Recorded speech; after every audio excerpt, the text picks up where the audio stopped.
MDH biryani મસાલા, પારંપરિક બિરયાનીનો અસલી સ્વાદ. असली मसाले सच सच MDH વેલકમ બેક. આમ તો અમદાવાદ મનપામાં કૌભાંડ થાય તે કોઈ નવાઈની વાત નથી, પરંતુ મિશન મિલિયન ટ્રીના મથાળા હેઠળ વૃક્ષો લગાવવા માટે કૌભાંડ થાય અને તે કૌભાંડ ખુદ સ્ટેન્ડિંગ કમિટીના ચેરમેન પકડી પાડે ત્યારે અધિકારીની કામગીરી સામે સવાલ ઉઠે છે.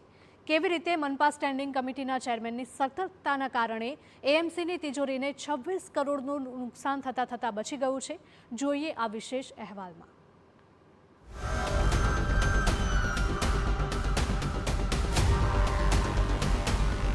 પ્રજાના રૂપિયાનું પાણી કરીને માનીતા કોન્ટ્રાક્ટરને કેવી રીતે ફાયદો કરાવવો એ એમસીના ગાર્ડન વિભાગના અધિકારીઓ બહુ સારી રીતે જાણે છે.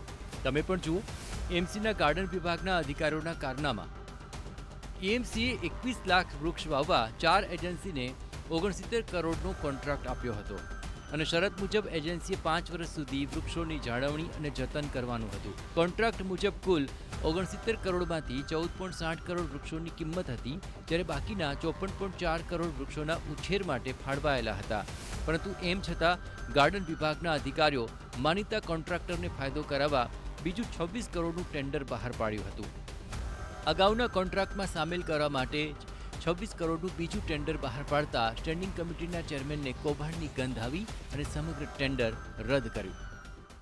પરંતુ મહાનગરપાલિકા દ્વારા એક ટેન્ડર ગાર્ડન વિભાગ દ્વારા જે પાડવામાં આવ્યું હતું કે વૃક્ષોના આપણે મેન્ટેનન્સ માટેનું કે એની માવજત કરવા માટેનું, પરંતુ ઓલરેડી આપણે વાત કરીએ કે જે મિશન મિલિયન 4 છે એની અંદર આ ટેન્ડરની અંદર જે એજન્સી હોય તેને જ આપણે વાત કરીએ કે મેન્ટેન કરવાનું હોય છે. તેથી હાલ આ ટેન્ડર હાલ પૂરતું તો સ્થગિત રાખવામાં આવ્યું છે. જ્યારે 26 કરોડના વધારાના ટેન્ડરની ફાઇલ મંજૂરી માટે આવી ત્યારે સ્ટેન્ડિંગ કમિટીના ચેરમેને અધિકારીઓને ભીંસમાં લીધા હતા.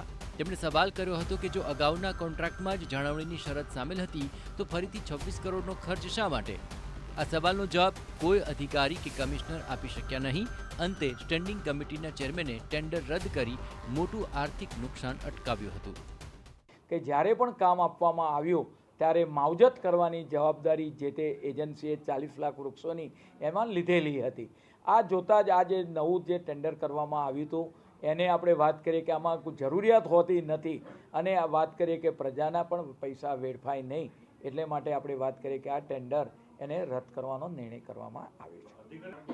100% આમની અંદર જે પણ હશે એની ચર્ચા કમિશનર લેવલે એની ચર્ચા કરી આગળની કાર્યવાહી પગલાં લેવાની કરવામાં આવશે.